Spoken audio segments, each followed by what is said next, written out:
Opa! Tem que apontar para o computador.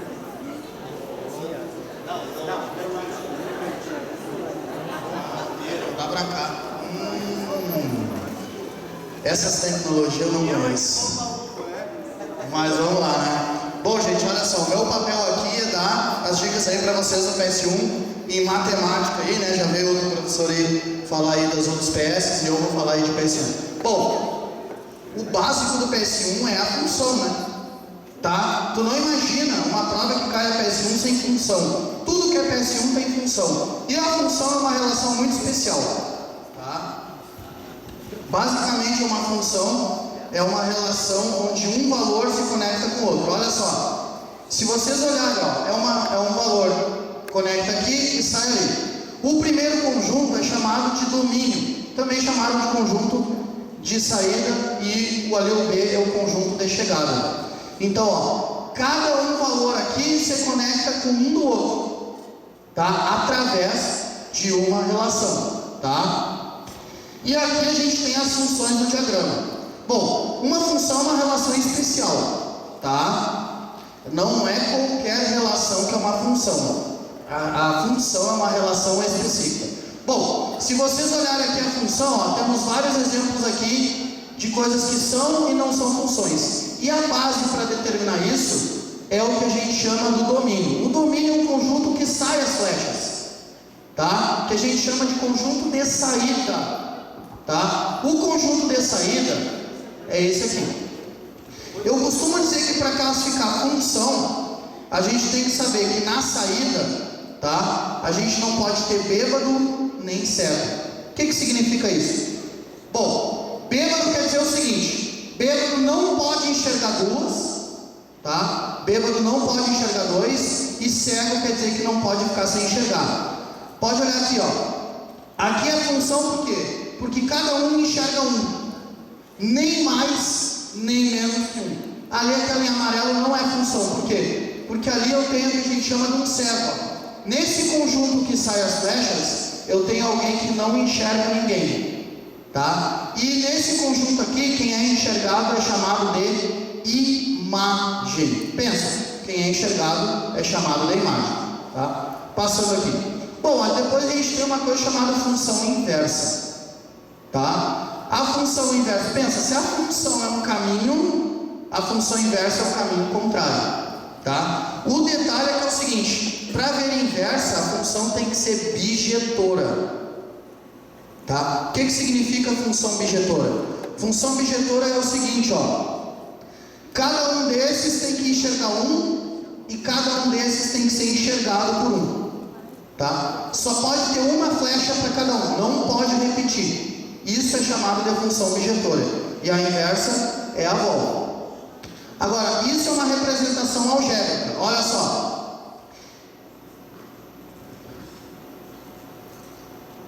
Dá uma olhada ali, ó. Ali eu tenho a função 3x menos 5. Pensa, ó.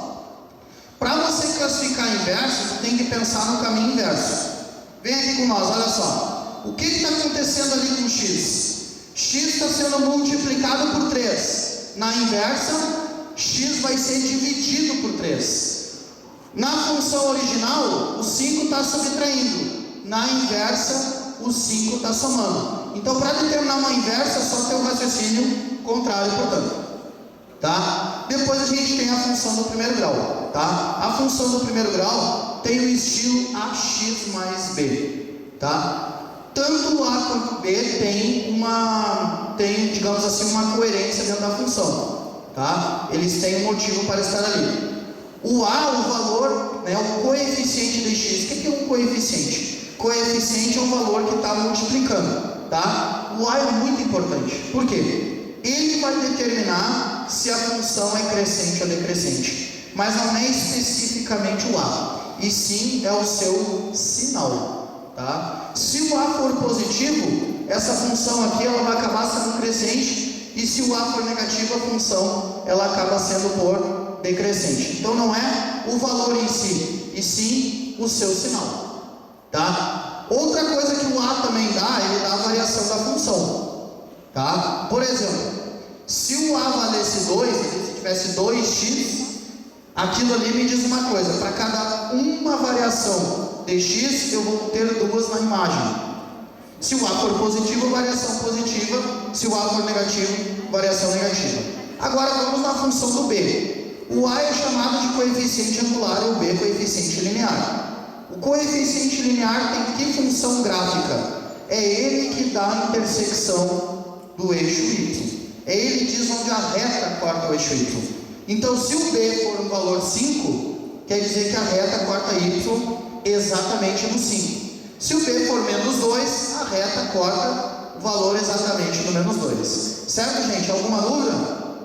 Tudo tranquilo? Olha só. Depois a gente tem a famosa função do segundo grau, tá? Do estilo ax² mais bx mais c, tá? A função do segundo grau, tá? Ela é dita uma parábola. Muitas coisas na nossa vida, né? A gente tem a questão da parábola. Todo elemento que você joga ele para cima, a trajetória dele é parabólica. Parece física, mas é verdade, tá? Tem tudo a ver, lembrando aí, né, a matemática e com a física, né? Agora, tanto o A quanto o B quanto o C, eles têm uma função gráfica, tá? O A ele determina a concavidade da parábola. A concavidade é a abertura dela. Se o A que é o coeficiente de x², lembrando que coeficiente é quem multiplica. Então, se o A for um valor positivo, não interessa o valor, interessa sim o seu sinal. Se o A for positivo, a concavidade é para cima. Se o A for negativo, a concavidade é para baixo. O C, ele diz, é o termo independente, que ele não carrega a variável x. Então, o C me diz onde a função do segundo grau vai cortar o eixo y, basicamente, tá? Então, essa é a função do C. Alguma? Bom, outra coisa que eu quero falar para vocês, olha só, tá? Quando a gente fala em função do segundo grau, é muito famosa a questão das raízes, né? Que a gente calcula através da Bhaskara, né? Então, o que significa uma raiz? Uma raiz é um valor de x que torna a imagem. Lembra que imagem tem o i, eu escrevo imagem com y, para lembrar que a imagem é determinada pelo eixo y, né? Então lembra que as raízes é o valor de x que torna y zero. E se o y é zero, significa que este valor está no eixo x. Toda vez que uma coordenada for zero, esse valor se encontra no outro eixo. Então basicamente as raízes da função é onde a função do segundo grau corta o eixo x. Um erro clássico que sempre se diz, que a função do segundo grau pode ter uma única raiz. Não. Uma função de segundo grau sempre tem duas raízes, tá? Às vezes elas são diferentes, às vezes elas são iguais, tá? Às vezes elas não existem dentro dos reais, e aí, portanto, ela não toca o eixo x, tá? Basicamente. E aí, depois, na função do segundo grau, a gente tem uma questão bem importante, que é o vértice, tá? O vértice é um ponto onde ela muda de crescente para decrescente. Olha só que interessante, a função do segundo grau é a única das quatro funções que ela é crescente e decrescente ao mesmo tempo. A única. Tá? E esse crescente e decrescente é que vai gerar o vértice. Porque se a função é toda crescente, ela não vai ter um vértice. Se a função é toda decrescente, ela não vai. Agora, se ela muda de crescente para decrescente, aí ela acaba tendo um valor máximo ou um valor mínimo. Tá? O vértice da função dos problemas, né, de pré-vestibular, os problemas do vestibular, do PS e tal, sempre são ditos como máximo e mínimo. Se liguem, toda vez que uma questão falar em máximo e mínimo, tu vai ter que achar uma função do segundo grau para resolvê-la. Sempre. A única função que tem máximo e mínimo, ela é do segundo grau. Não existe outra. Não existe outra mesmo, tá? Bom, agora, cuidado. Quando o problema pedir um valor máximo, ele quer o y do vértice, que se encontra ali, ó, é o menos delta sobre 4a, e o delta é o mesmo da Bhaskara, que é b² menos 4ac. Agora, se o problema quiser um x para que a função seja máxima, aí ele quer o x do vértice, que é menos b sobre 2a. Tá? Então se liguem, função do segundo grau é a única que tem máximo e mínimo. É a única. Nenhuma outra função tem máximo e mínimo. Tá? Vocês estejam cientes disso. Outra coisa muito importante: se o A é maior que zero, a concavidade é para cima. Se a concavidade é para cima, o vértice é sempre o mínimo. Tá? Se a concavidade é para cima, o vértice é o ponto mínimo. Se a concavidade é para baixo, o vértice é o ponto máximo. Impossível uma parábola ter máximo e mínimo ao mesmo tempo. Ou ela tem máximo, ou ela tem mínimo. Ou ela tem máximo, ou ela tem mínimo. Ela não jamais terá os dois. Tá? Então se ligue nesses detalhes. Olha só, fica a dica: todo problema que ele pedir a altura máxima, ele quer o y do vértice. Tá? No y do vértice, vocês estão fazendo o quê? Vocês estão determinando, digamos assim, uma altura máxima. Quando ele fala, uma bola é chutada para cima, né? Uma pedra é lançada para cima. Parece física. Quando vocês calculam a altura máxima de um problema na física, vocês estão calculando a altura máxima de um objeto através do y do vértice.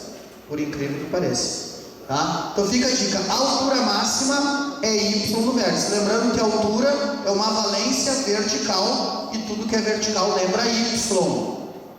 Agora, se ele quiser um alcance horizontal, lembra, olha só, o y do vértice é a altura máxima, o x do vértice é isso aqui, ó. Sempre lembra que se ele quiser um alcance horizontal, basta que vocês dobrem o valor do x do vértice. Porque o x do vértice ele vai dar bem aqui, ó. Ele é o x para que a altura seja máxima. Então o alcance horizontal, que é onde, digamos, o objeto iria ir, seria o dobro do x do vértice. Tá? E depois a gente tem a função exponencial. Tá? Como todas as outras funções, existe caso crescente ou decrescente. A função exponencial é aquela que x funciona como expoente. Cada função, o nome que cada função tem, ela, na verdade, ela dá informação do que acontece com o x. Tá? Se a função é do primeiro grau, o x está elevado ao expoente 1. Se a função é do segundo grau, o maior expoente de x é 2. E se a função é exponencial, o x é o próprio expoente. Tá? Lembrando que a função exponencial é uma das funções que mais cresce. Tá? O que você pede muito aqui? Colônia de bactérias é campeã de função exponencial. Tá? Colônia de bactérias, crescimento populacional, tá? Crescimento de produção de alimentos, tudo isso é campeã de função exponencial. Campeã total. Tá? E a função exponencial, ela tem um detalhe: aquele A que a gente chama de base, ele tem que ser um valor maior que zero e diferente de 1. Isso a gente chama de condição de existência. Se o A não for maior que zero e diferente de 1, aquela função não é exponencial, ela é outra coisa qualquer, mas não é função exponencial. Tá? A condição de crescente ou decrescente é o seguinte: quando o A for maior que 1, a minha função é crescente. E quando o A for um valor entre 0 e 1, aí a função é decrescente. A gente confunde muito com o A da função do primeiro grau. Não existe positivo e negativo. Na função exponencial, que aqui é a minha base A, ele é sempre um valor positivo. Tá? A diferença é que se ele for antes de 1, a função decresce. Se ele for maior que 1, a função cresce. Outra coisa, vocês podem observar que tanto na função crescente ou decrescente, ela intercepta o eixo y no ponto 1. Bom, se ela intercepta y, eu tenho um significado para ela. Toda função que intercepta y é quando o x é 0. E lembrando que um valor elevado a 0 é 1, por isso que ela bate em 1. Certo? Então, ela, tanto crescente ou decrescente, ela toca y no ponto 1. Certo? Vamos passando então. E depois, gente, a gente tem a função logarítmica. Tá? Bom, eu sempre digo que na matemática a gente sempre aprende, digamos assim, os caminhos, né? A gente sempre aprende a ida e o caminho inverso, tá? Você pode notar que você aprende a adição e aprende a voltar, que é a subtração. Você aprende a multiplicação e aprende a voltar, que é a divisão, tá? Você aprende a potência e a raiz, que é a volta. Aqui é do mesmo jeito. Quando a gente aprende a função exponencial, que nada mais é do que a exponenciação, tá? A gente tem as mesmas questões. A exponenciação, a volta dela é a função logarítmica. Basicamente é isso, tá? Então a função logarítmica, na verdade, ela é a volta da função exponencial. Se vocês observarem aqui, olha só, tem alguns detalhes interessantes aqui para a gente observar. Ó, pode notar, a função exponencial toca y no ponto 1. A função logarítmica toca x no ponto 1. É sempre invertido, tá? E toda vez, olha só, toda vez que uma função for o inverso da outra, olha só um detalhe, elas têm uma coisa chamada, elas têm simetria em relação a essa função aqui que a gente chama de y igual a x. A função f de x igual a x ou y igual a x, ela tem um nome, tá? Essa função é muito especial, tá? Qual seria o nome dela? O nome dela é a função identidade. Toda função e a sua inversa tem simetria em relação à função identidade. A função identidade nada mais é do que uma função do primeiro grau, tá? E ela tem uma característica especial, a função identidade. A função identidade é aquela que o domínio e a imagem têm sempre o mesmo valor. Lembrando que domínio pensa-se como x e imagem pensa-se como y, tá? Então, se vocês observarem, toda função e a sua inversa, elas têm simetria em relação à função identidade, que é a função y igual a x, tá? Outra coisa, a função identidade, ela também tem outro nome, tá? A função identidade, se vocês olharem, o plano cartesiano, ele é dividido em 4 partes. Justifica-se o nome de quadrante, tá? Então, no sentido anti-horário, a gente tem primeiro, segundo, terceiro e quarto quadrante. Se vocês olharem a função identidade, ela corta o primeiro e o terceiro quadrante. O primeiro e o terceiro quadrante, tá? E ela corta exatamente aqui.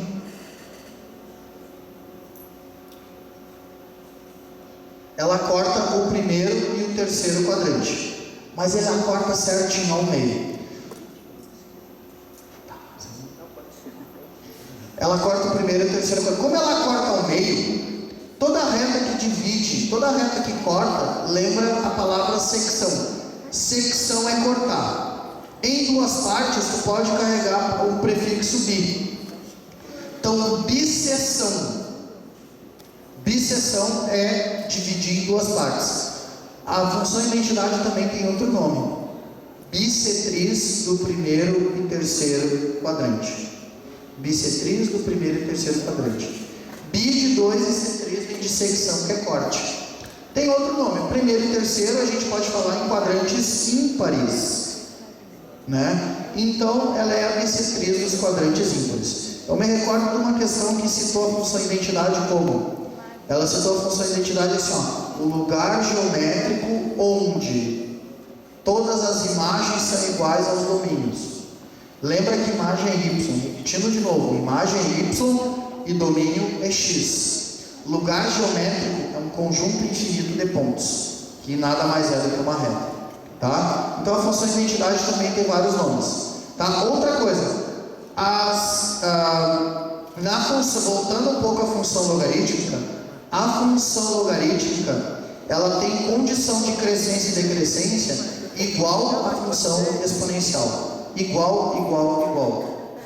Só que a base do logaritmo fica naquele númerozinho mais ali embaixo, tá? A base do logaritmo. Justifica-se que base é algo que fica embaixo, tá? Então, quando a base for maior que 1, a função logarítmica ela é crescente. né? Ela cresce. E quando a base for um número entre 0 e 1, a função logarítmica ela é decrescente. Jamais pensa-se em base menor que 0.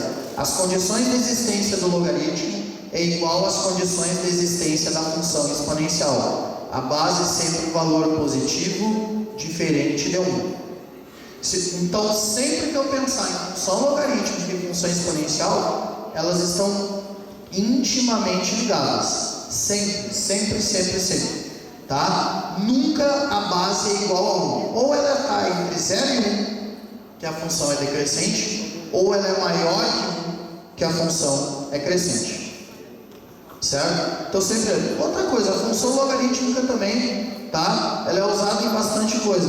Quando vocês pensarem, tá? Existem cálculos que são logaritmos certos, tá? Se vocês pensarem em juro composto, toda vez que ele quiser o tempo, tá? O tempo numa questão de juro composto, tu vai ter que aplicar um logaritmo. Tá? Sempre lembrem desses detalhes, tá? E agora, né? Lembrando aí, né? Uma frase que eu gosto muito, já chegando aí falando das 4 funções, meu trabalho é péssimo, é o seguinte: eu gosto muito dessa frase. A dor de ter tentado pode durar um dia, uma semana, um mês, mas ela acaba. Agora, se você não tentar, essa dor sempre dura. Ela dura para sempre. A dor de não ter tentado dura para sempre. Então fiquem com Deus, tudo de bom. Boa noite para vocês.